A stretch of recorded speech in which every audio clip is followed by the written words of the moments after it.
the precise argument that somehow having this referendum on EU membership and then implementing the Leave result, whatever that meant, was somehow going to make this question go away. Whatever one thinks about the result, clearly it's failed in that respect. The question of Europe, the question of European Union is there. It's always going to be there. We haven't made it go away. Hello, I'm Brendan Donnelly. Until recently, I was director of the Federal Trust, but earlier this year, my guest, Andrew Blick, took over as the director of the Federal Trust. Andrew has a very distinguished academic background. We're honoured and delighted to have him as the new director. We're going to be talking today about the sort of things that he wants the Federal Trust to be concentrating on. In his work with the Federal Trust, Andrew has made it very clear that he is sympathetic with and familiar with the ideas and principles of federalism and the Federal Trust. So we're looking forward very much to the next few years. Andrew, once again, welcome. What do you think should be the main focuses of the Federal Trust work over the coming years? And is there a common thread running through these main topics? Thanks, Brendan, and thanks again for all you've done for the trust. And I know we're hoping to keep you around to carry on doing things for us as well.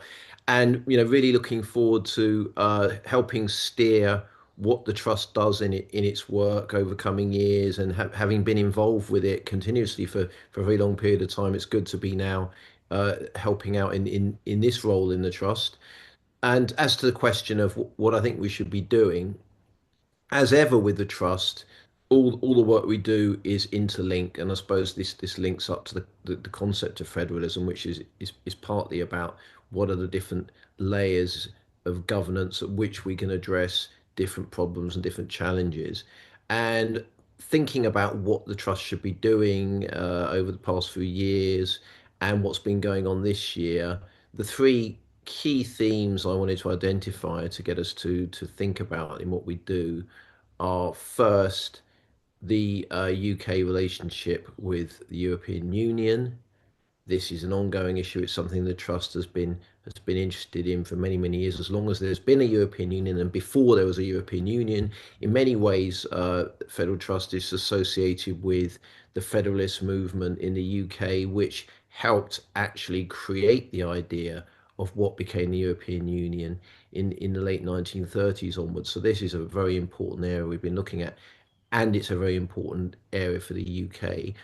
The second area I think we need to consider, and again it's linked to the first area, is the issue of democracy, because federalism, if it's going to be meaningful, has to be linked with democracy. It's not just about having issues dealt with at different levels of governance. It's about dealing with them democratically and ensuring that decisions are held to account in a democratic way, and the people who represent us are democratically elected and can be democratically removed as well. So democracy is really important, and you go back to any period in history, people are always worried about democracy, and in a way, they're right to always be worried about democracy, because there are always anti-democratic forces out there that deliberately or unwittingly will undermine democracy.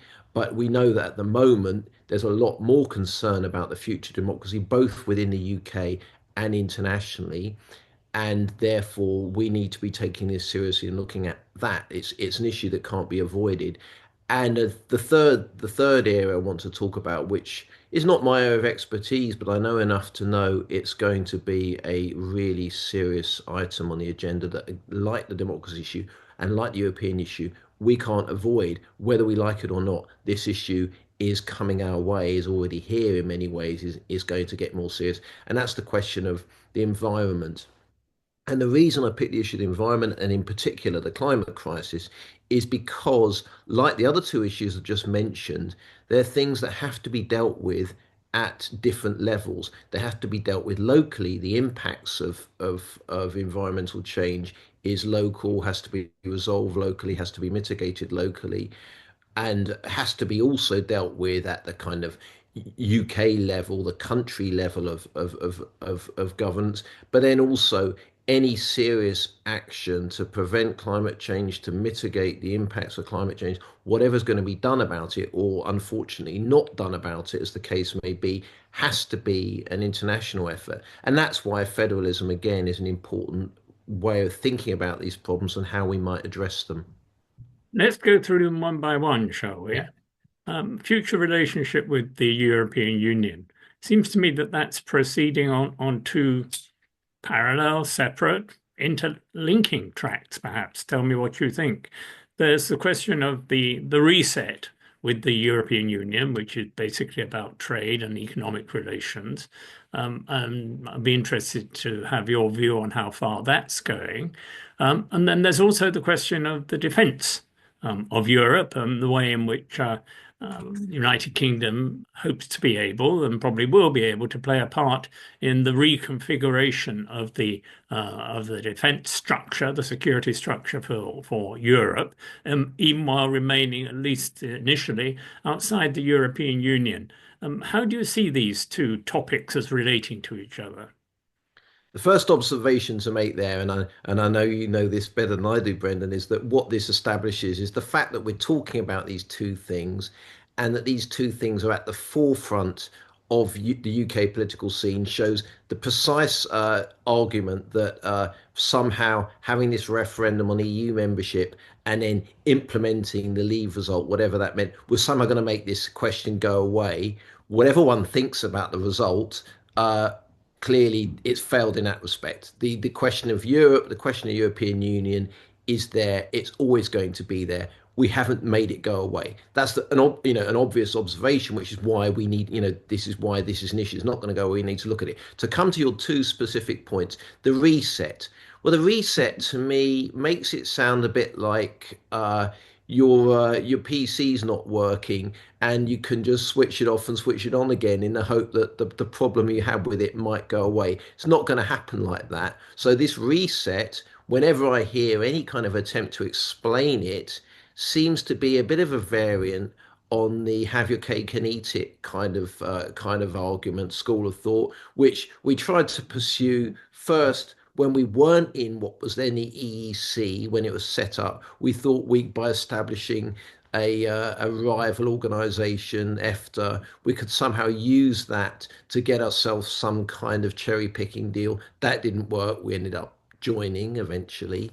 Then, when we were inside what became the EU, we were trying various ways of cherry picking from inside, getting special deals. Some would say we did quite well in that respect, if you think that whole strategy is a good idea in the first place. But then that wasn't good enough, and we left. On the way out, we thought we could cherry pick. We found out otherwise. Now we're outside again, and the reset to me often sounds like all those who are trying to advocate it don't often go into that much detail about how it's going to work. But in as far as they do, they make it sound like cherry picking. And I think when you hear arguments like we don't have to choose between the US and the EU, seems to be a bit of a variant on that as well, that we can somehow get a great deal out of both of them and play them both off against each other.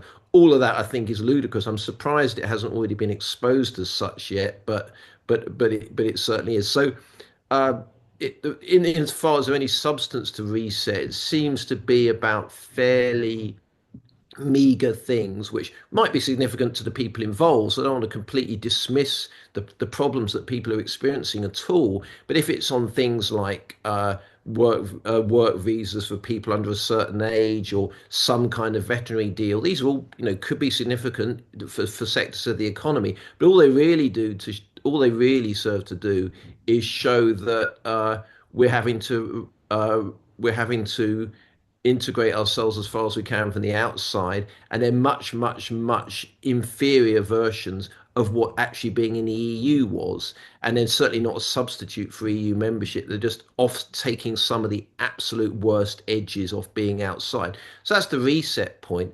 On to the second point of military arrangements and defence sector arrangements.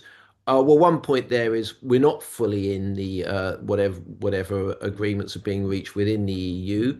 it seems like there's all kinds of obstacles to us benefiting from any of the financial deals that may be arising from whatever arrangements the EU arise in. But also, it's a further point that we can make about the nature of the arguments around Brexit that I distinctly remember during the referendum campaign that one of the key arguments being put forward by the Leave campaign was that the European Union posed a major threat because it might start to integrate militarily and we might get a European army of some kind.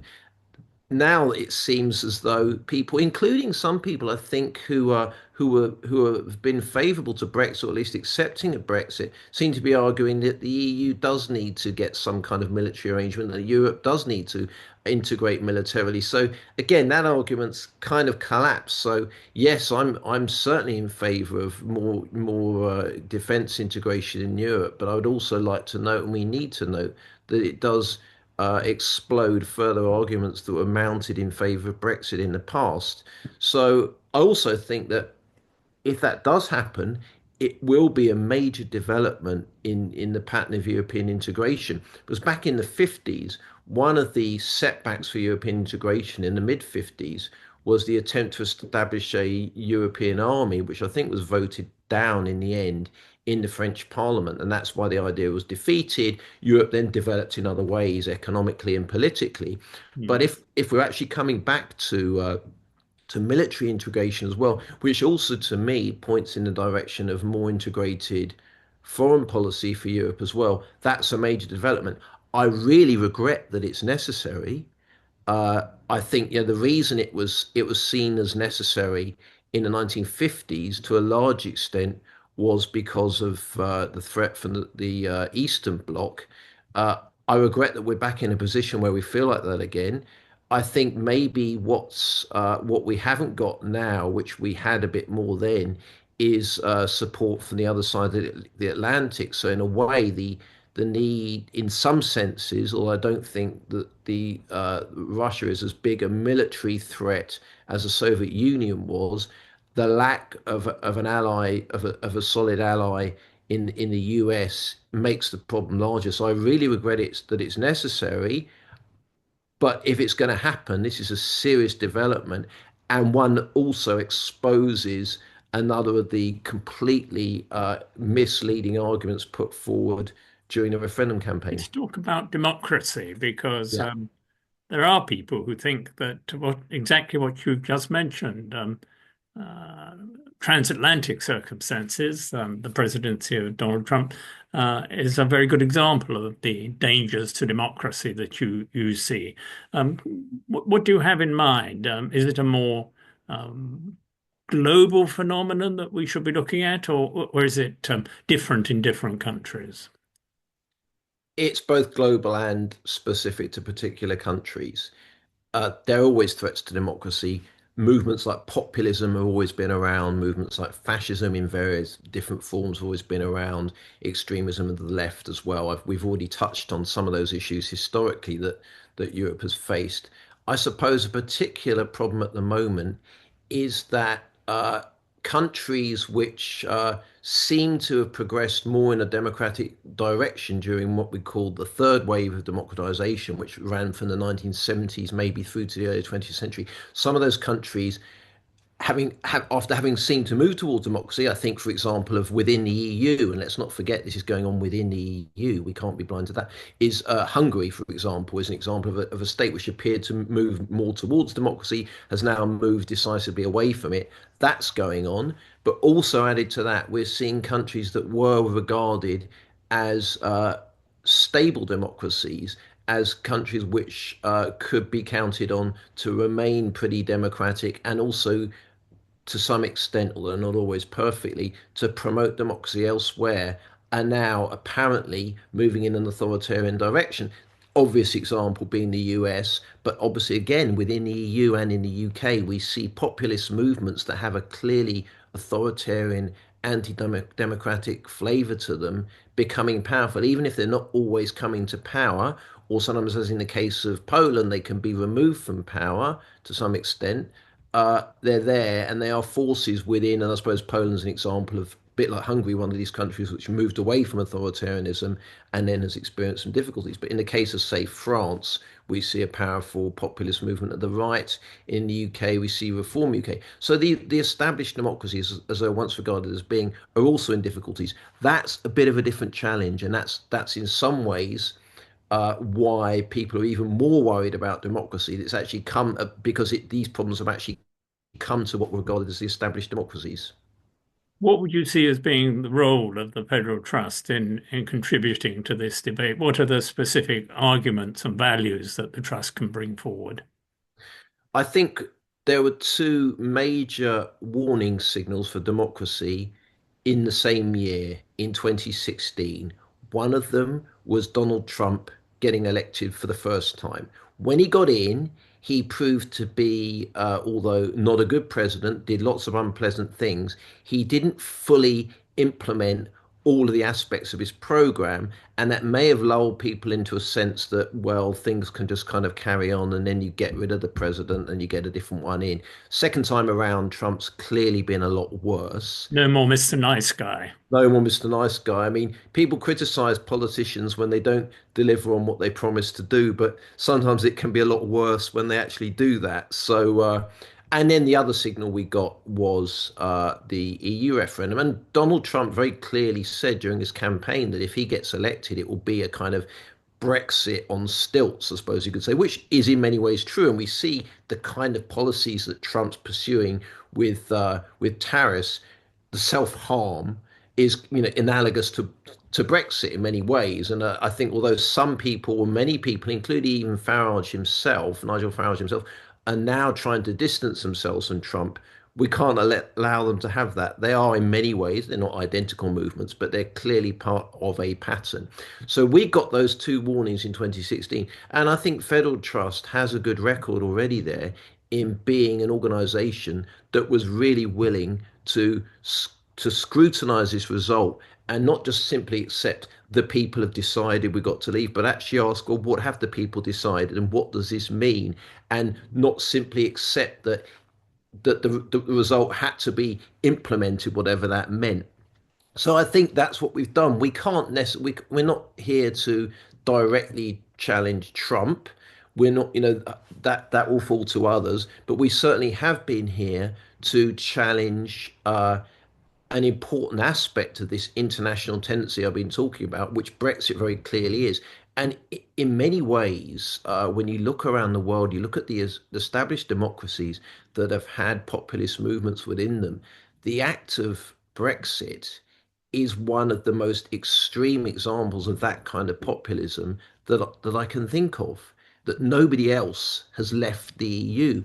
Hungary hasn't left the EU. Poland didn't leave the EU. Countries that have had populist governments of various kinds have not actually gone as far as we've done and actually left the EU, and that's caused an immense amount of damage, principally to the UK, but also spillover. And it's certainly whatever the role of Vladimir Putin may have been in that referendum, and that's a very murky area. Obviously, I'm not claiming that Russian interference swung the whole thing or anything like that. It certainly was an outcome that He was he was very, very very happy happy with. with. There's no, Yeah. and continues to be happy with, and that's why we can be one of the countries that gets picked off first by this kind of Moscow Washington axis that we're seeing developing, arguably. One, So it's just a way of saying that's the bit we can do is challenging not just Brexit, because in a sense Brexit's happened, but also things which are outgrowths of Brexit, which are Brexit adjacent, and the kind of political ideas and movements which are connected to Brexit. And let's be clear, those movements don't just exist within Reform UK.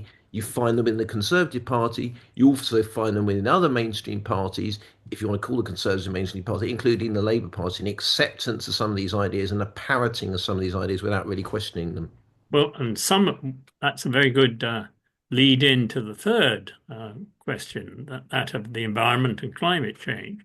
Because even in the Labour Party these days, there's the thought that pursuing too enthusiastic a green agenda may be something that restrains growth, which is economically damaging, at least in the short term, to the country. It's not a coincidence, is it, as they used to say in Pravda, that both many supporters of Brexit and many supporters of Donald Trump are rather sceptical about man-made climate change. Do you think that's unsurprising, or is it very much what you might expect of their underlying analysis? Well, one word in particular, or one phrase in what you just said in particular sprang to mind. The short term, clearly, the impact of climate crisis is in anything longer than the short term. I don't think going to be very good for business, including some of the businesses that are asking us to ignore its effects and its causes. So clearly, even from a even apart from the most myopic imaginable outlook, it's not a very good idea for business. And in fact, there's lots of short-term economic benefits to be made from transition to different kinds of energy, for example. So, in that sense, it's a very very irrational policy. But if we get to the politics of it, yes, well, we have this thing we hear about all the time called the culture war that spreads across all kinds of issues and creates and is intended to create by some of those who drive it a polarization. So if you think this about, say, Brexit, you're much more likely to think this about, for example, migrants, asylum seekers, climate change, any number of issues I could mention. There's grouping of people. Not everybody fits into that pattern, but there's a broad grouping.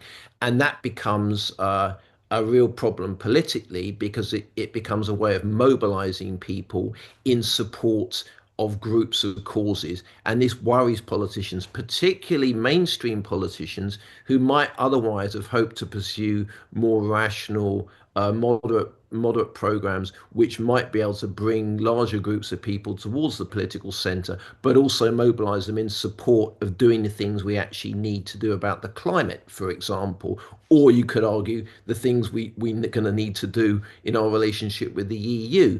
But it's very hard to do that if you think some of your voter base might be peeled away by this polarising effect. In the case of the UK specifically, a particular problem I think arises from our electoral system and what politicians believe. Now, I don't know if they're right about this, but what politicians believe to be the views of crucial but fairly small numbers of what they think might be swing voters, to use a slightly quaint term, in certain constituencies.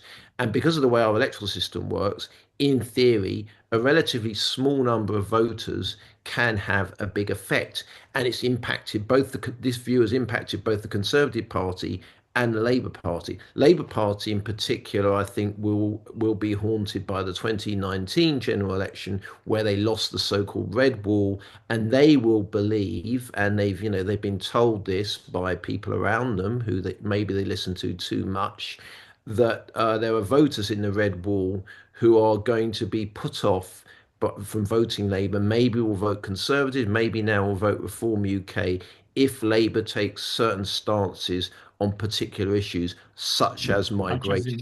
in, Yeah, or the environment as or well. the environment and other issues as well, as we know. And we can Yeah. see this impacting upon the kind of statements and the kind of policy stances that Starmer has taken and continues to take today around these issues. And it could also be things like decisions about benefits as well. I think these are part of a group of policies where Starmer is terrified of falling on the wrong side of the cultural. And I do appreciate he's got a problem here. I'm not denying that there is a political problem here for him. I wouldn't want to be in the job doing that, but I think perhaps they are overestimating the extent to which these issues will mobilize in a way which is electorally critical and underestimating the actual damage they're doing to their ability to create a successful policy program. And also, let's not forget, in many cases, they're doing the wrong thing as well. Yeah. Okay. Well, I think what you're going to be starting off with is a study on the UK's relations with the European Union, or a study of where we are 10 years after the referendum. Can you just say, in conclusion, a brief word about that, how we're going to be structuring that and what we're hoping to produce when? Yeah, so the Trust, working with partners, including the Constitution Society, is going to be commissioning what we see as audits of the impact of Brexit. In June 2026, it will be the 10th anniversary of the referendum. Neither before the referendum happening nor since the referendum has happened has any government, in my view, properly assessed what the anticipated or actual impacts of Brexit have been and are continuing to be. That hasn't happened. There hasn't been a serious official investigation of this. And given that it's the most important decision the UK has made in my lifetime. I was actually born in 1973, so I was born a member of the then European communities. I've had that stripped away from me, that citizenship stripped away from me against my will. That's another story. But the most important decision in my lifetime has certainly been the decision to leave the EU. And I would like to think that there could be some kind of assessment of how that's worked out. Now, clearly, for political reasons, the Conservative government didn't want to commission this. They'd much rather make kind of fanciful claims about the benefits. But also for political reasons, the Labour Party, who took the decision, partly with the motivations we were talking about earlier, political motivations about people who didn't want to upset, that Brexit was never going to be reversed. We were never going to rejoin the single market. We were never going to rejoin the customs union. By the way, we shouldn't talk about those things like they're actual things that are on offer anyway. But I mean, the customs union and the single market, and no return to freedom of movement. So we've got those mantras from the Labour Party. So they don't really want to commission any kind of thoroughgoing review that's actually going to tell them that some of those things, in as far as they're possible, would actually be a pretty good idea, particularly given the emphasis that they place on economic growth. Uh, They um, don't want this to and, happen. yeah, and So it hasn't happened. we're filling up the gap, aren't we? Yeah, exactly. And we don't pretend that we can fully, fill the entirety of that gap, but we can make some initial steps towards saying what are the kind of things that are going on here? What's the evidence base? What does this evidence tell us? What's the unfolding story here? What are the different ways of interpreting it? What do we think's going on? Now, we want those investigations to be impartial. I've shown probably that I've got views on this. Different organizations have different views, but I think the starting point to any discussion about this has to be an impartial assessment of the evidence that's out there. Now, I'm relatively confident that an impartial assessment of different aspects of Brexit, that includes the economic and trade effect, but also the constitutional effect, the political effect, there are different things that can be looked at, and the regulatory effect, the legal effect, all these things.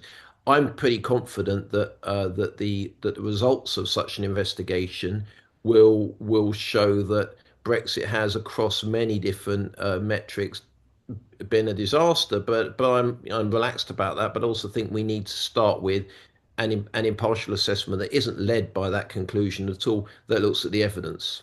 Good.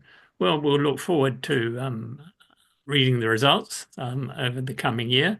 Um, Thank you very much, Andrew. You've given us a fascinating overview, and the Federal Trust is in much better hands than it's been for a long time.